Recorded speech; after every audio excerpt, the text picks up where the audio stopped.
Hey guys, this is Coach Wilson. Hope you're having a good day. Um, just trying to get you another set of notes today, and we're going to go through this fairly quickly, but we'll um, we'll talk a little more at the end of kind of everything going on, make sure everything's all right with you guys as far as your assignments, what's expected of you, etc. So today we're talking about abolition. Okay, as you can see, we've got quite a bit to cover. Um, and the bell ringer, how do you define leadership? Okay, talk about protesting, talk about race, gender, heritage in regards to a leader. What do you feel like makes a leader? What do you feel like defines leadership? Okay. Our essential question for the day is: what was the purpose of abolition? What influence did that have on the United States economy and society? Okay. And we're just going to continue talking about social movements going on here in the 1800s, around 1820 to 1860. That's kind of our time frame there. All right.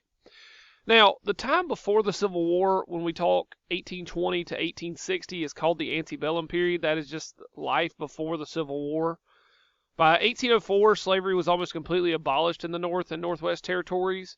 Really, those areas have become more of an industrial society, and so they're focused more on textiles and things of that nature, versus the South is still very much rooted in slavery, especially the formation of the cotton gin causes cotton to boom, and that cotton was so usable that the industrial factories in the North are pulling that cotton from the South.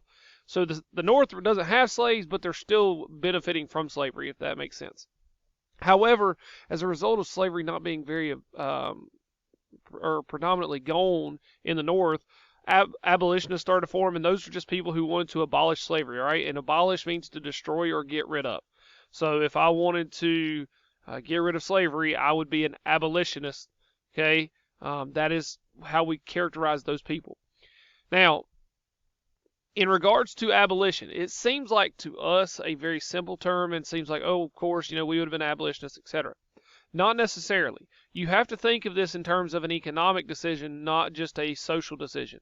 So by destroying the institution of slavery and saying, hey, we're not going to have any more slaves, you are destroying an entire part of the economy that is very, very valuable, that they don't know how they're going to be able to do it. So imagine you told car companies right now, hey, we're taking all of your factories away. They're gone. You got to figure out a new way to make cars, but you can't make them in factories.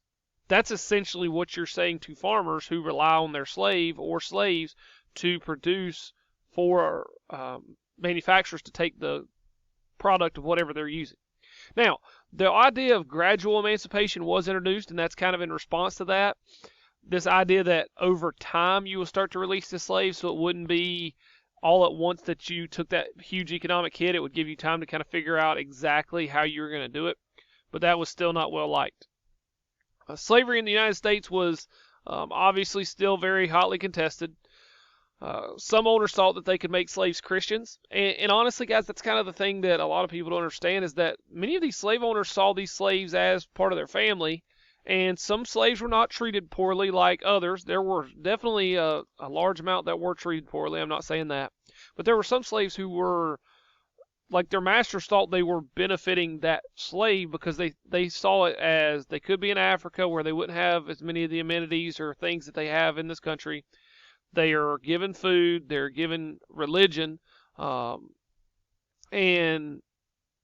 instead of religion really being the reason that slaves bought into being a part of their situation, religion actually gave slaves kind of a belief that they could get out. All right, they saw themselves as almost the children of Israel. If you remember back in the Bible when the Jews escaped Egypt, that's kind of how they saw themselves, and they used religion basically to protest their conditions and their the idea of slavery in general. Now, David Walker is a famous abolitionist. Okay, he was a black man. He was born in Wilmington, North Carolina, and moved to Massachusetts.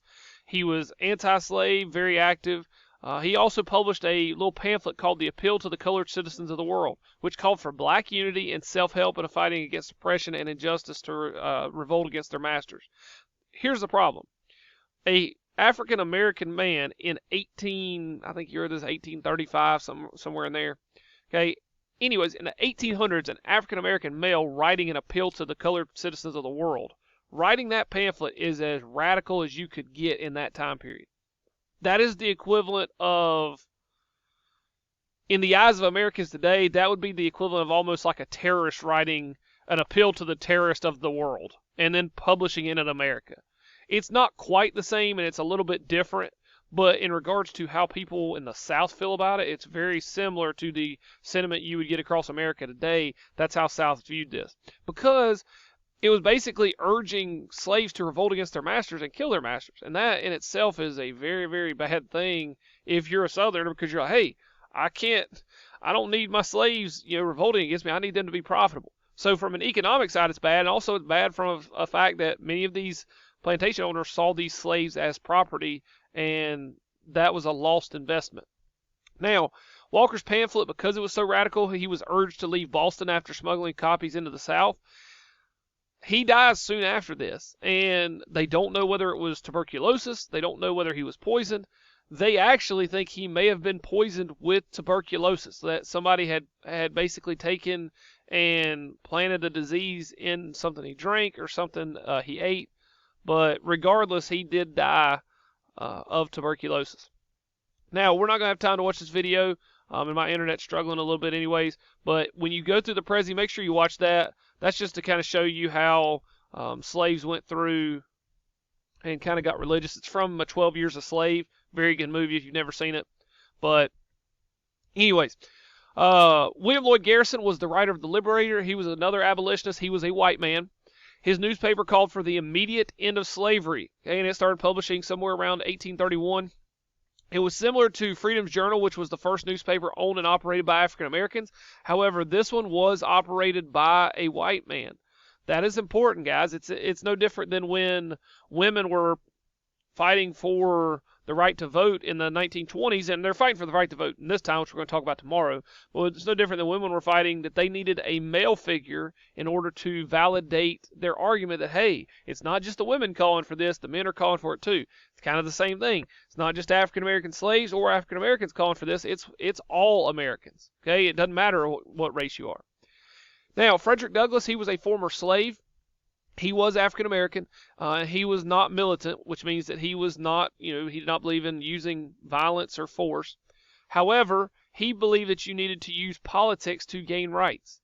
And he felt that by using various tactical decisions in Congress or in, whether it's African Americans fighting in the military during the Civil War, he believed that that was how the African American male or female was going to advance in American society. He escaped slavery by posing as a free African-American sailor. He had actually escaped slavery a couple times before and been caught.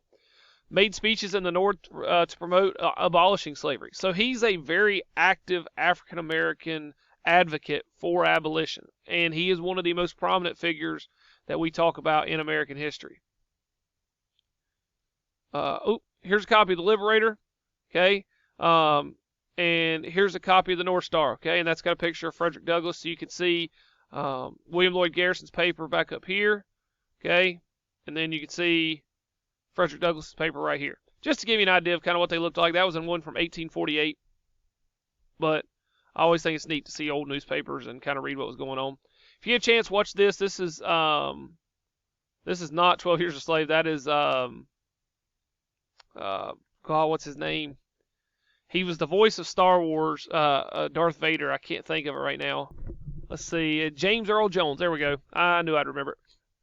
Hey, that's James Earl Jones reading What is the 4th of July to a Slave. Very good. Definitely check it out. So slavery in the South is very different. Laws are being passed to prevent slaves from learning, reading, and writing. Some southern states even considered abolition or at least gradual emancipation because of, there is a lot of hostility during this time. And by preventing them from learning to read and write, that was a way for them to keep slaves from figuring out what was going on in the North if they couldn't read. It's not like they had Facebook. It's not like they're going back to their hut or whatever they lived in and, oh, hey, look, they're doing this in the North. They're doing this. They didn't know per se. But somehow information still traveled from these plantations. Now, in 1831, August of 1831, There's a rebellion in Virginia led by a slave named Nat Turner. This is the highest number of deaths that was ever caused by any slave uprising, and it forced a militia to actually come in and put down the rebellion. And they actually punished slaves who were accused of being involved. The bigger thing from this rebellion is not the rebellion itself, it's the fear that it created amongst Southerners. Because now Southerners are going to look at their slaves as enemies, even more so maybe than they already did, because now it's like, okay, are they going to try to kill me while I sleep? Are they going to all uprise, etc.? Nat Turner and over 200 slaves were killed. Slave codes were also put in place. This is basically to control African Americans. And slave codes are a preview version of like the black codes, the eventual, we'll get into not just black codes, but then eventually the Jim Crow laws. So that just kind of gives you an idea of what the slave codes were doing there, if you know anything about that. Now, one of the last few things we'll talk about is La Amistad, which was just a Spanish ship named for friendship. Okay, this was a ship that was sailing, transporting slaves from Cuba to America during this time, and this is when the slave trade's been outlawed, as we talked about the other day. They captured a group of slaves in Cuba in 1839, were bringing them to America, and the slaves actually revolted on the ship, and the ship ends up being captured by U.S. sailors off the coast of Long Island. Because of this, and because the slave trade was illegal, they did not know what to do with the slaves. Obviously, Southerners are going to argue that, hey, we need to just go ahead and bring them in, we'll make them slaves, etc. The United States argued that it wasn't their property, and then there was also an argument that they needed to take them back to Cuba where they were originally from. Now, the Supreme Court ruled in favor of the Mende, the slaves, that they needed to restore their freedom, and this is going to kind of become another symbol of abolition as we go forward. It's also a great movie. If you get a chance to watch it, it's got Matthew McConaughey, Anthony Hopkins, Morgan Freeman. Definitely check it out. And I've got a little clip here that you can watch as you guys pull up the notes. Here's your